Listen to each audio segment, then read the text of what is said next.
There are a lot of mistakes you can make on Etsy that prevent progress and absolutely kill your chance of making sales.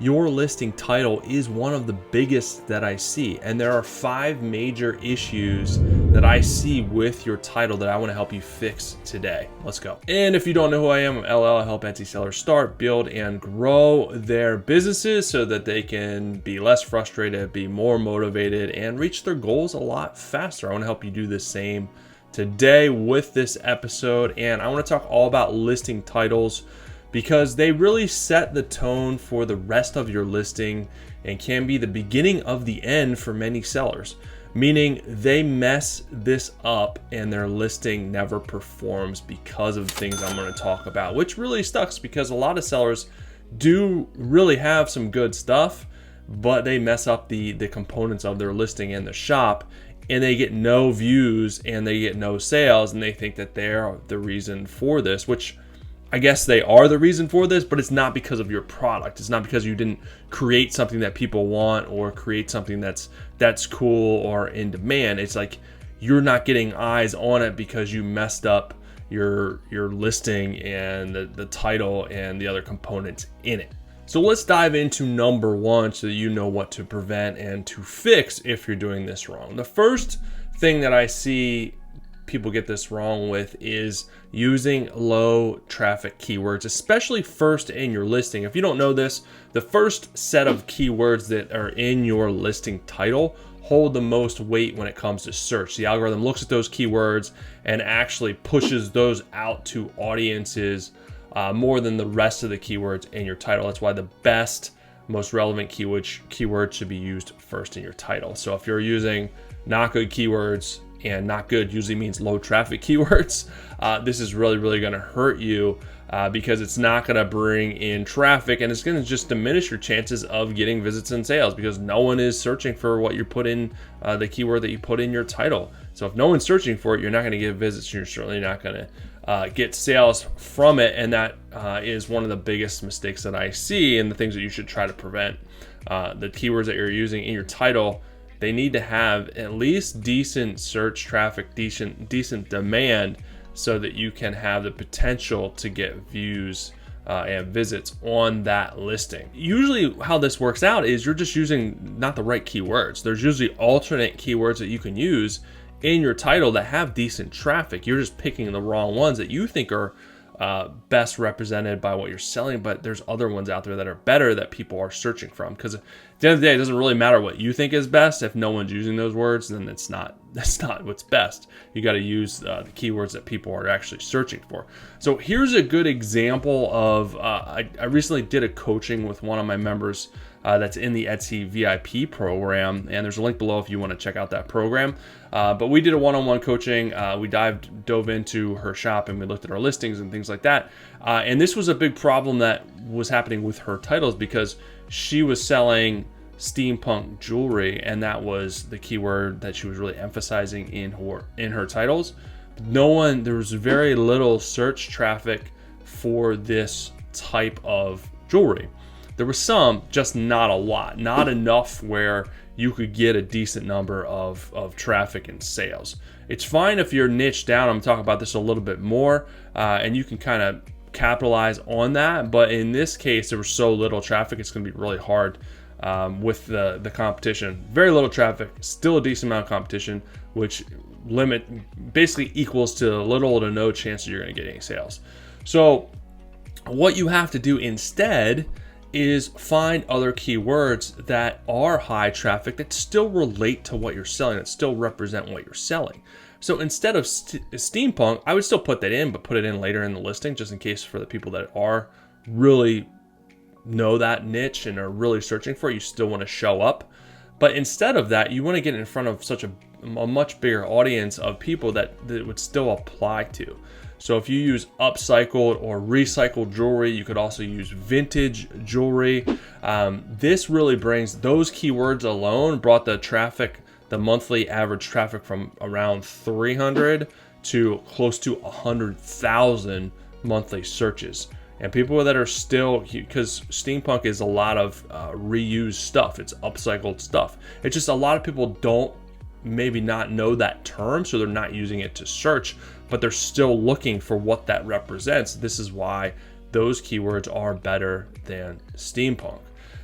So this is kind of the exercise that we went through. So you're widening the net and you're giving yourself a lot more potential chances to be found, where 300 monthly searches versus close to 100,000. Which do you think would have a better chance of your listing showing up, getting visits, and getting sales? Of course, the 100,000. And one of the tools that we use is Allura. I'll include a link below to get the search traffic, because you can use that information to your advantage to see which keywords are bringing in traffic, which I would highly recommend that you do so that you're not flying blind. All right, number 2, and this kind of relates a little bit to what we were just talking about. That's why I put it number 2, is using super niched keywords only. So if you're in a niche that has no demand, and not get, because it doesn't have any demand, it's not getting traffic, it's not getting sales, it's going to be a struggle. So if no one is searching for what you're offering, no one is buying. So if you're super niche down, which you can be, and there's at least some search traffic and not a lot of competition, you have a good chance of getting found and selling your stuff. But if your niche has no traffic, and even the other keywords that you can use has no traffic, that's going to be a problem. So like the first example, there's not a lot of people searching, but just not for that exact term.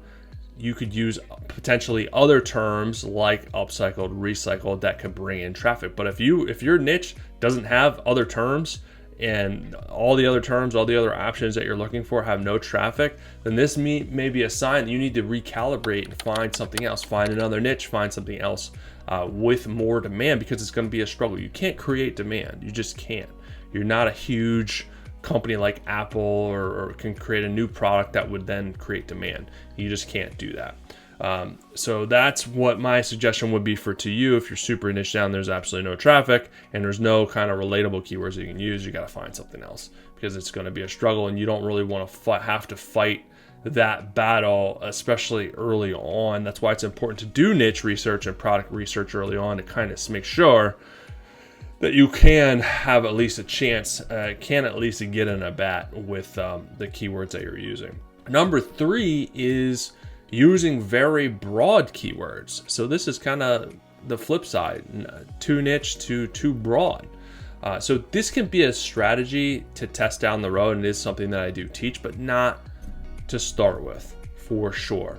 Because really the idea of this is, if you're going super broad with your keywords, your chances are a lot higher that you're going to be seen. You're putting it in front of your product in front of a lot more people, because the potential is a lot higher. But the caveat is, a lot of those people aren't interested in what you're offering because it's super broad, and there's so many different products that apply to that. You know, if you just type in child gift, the amount of products and potential there is vast.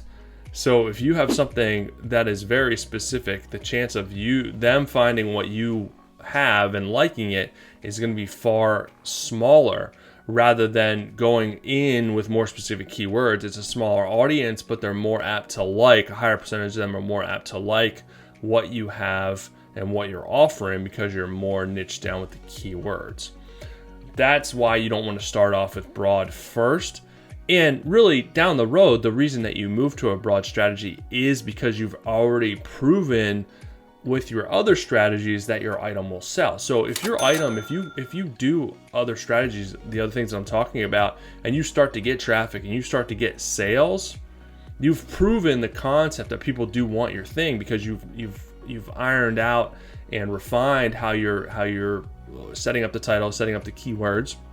People are buying it. So, okay, maybe we do want to broaden out the audience and see if, okay, some of these, just getting it in front of more people, it will appeal to them, because it's already proven that I can sell this based on more defined strategies.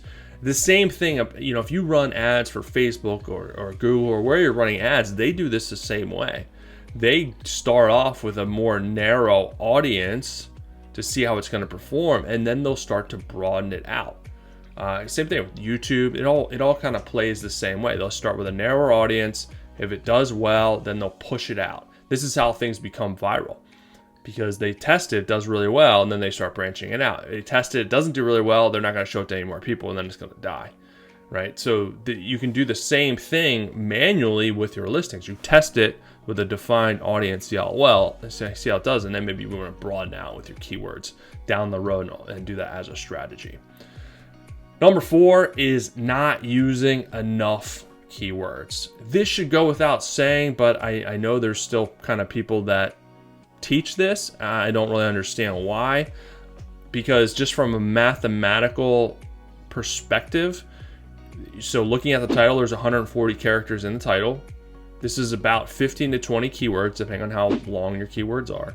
Every keyword is an opportunity to reach an audience of people, right? And more opportunities equal more potential reach, more potential visits, and more potential sales. So the more keywords, the more high quality keywords, the more potential you have there. So your goal is to give yourself the most opportunities, which if that isn't clear, that means use more keywords to give yourself more opportunities, and more high quality keywords to give yourself more opportunities of being found, to being seen. Sure, there are people there that you'll see listings where maybe they have 5 keywords in their title, only a couple of keywords in their title, and their listings are selling. We can't pull back the curtain. We don't know if they're driving ads to that. We don't know if they're advertising outside of Etsy. We don't know. The only thing that we do know is that keywords help the algorithm define what our product is, see who we're trying to target, and then helps the algorithm find those people and send those to my listing. So if I have more relevant and more keywords in general, the chances of that item being seen more are higher than only a couple of keywords, because there's more opportunities to be seen in front of more people searching for different types of keywords that still relate to my listing. That's why it's important. Put as many keywords in your title, put as many keywords in your tags, put as many keywords in your description, because those are all opportunities to be found at the end of the day, and it's all data points to give the algorithm to help find that audience for you. And your goal is to help the algorithm help you by giving it as much high quality data as possible. Whew. All right. That was my soapbox of why you should put more keywords in your title, and hopefully it makes sense. And that brings us to the grand finale, which is number 5. Biggest thing not to do is use filler words or unnecessary information in your title. So this is a big one, because if you're doing this, it's taking away space from other high quality keywords that you could be putting in your title. So the first is like filler words. So people use filler words such as and, but, with, or, things like that. You don't need to have it make grammatical sense. You need to put the best high quality keywords in your title. It doesn't have to make grammatical sense for someone reading it.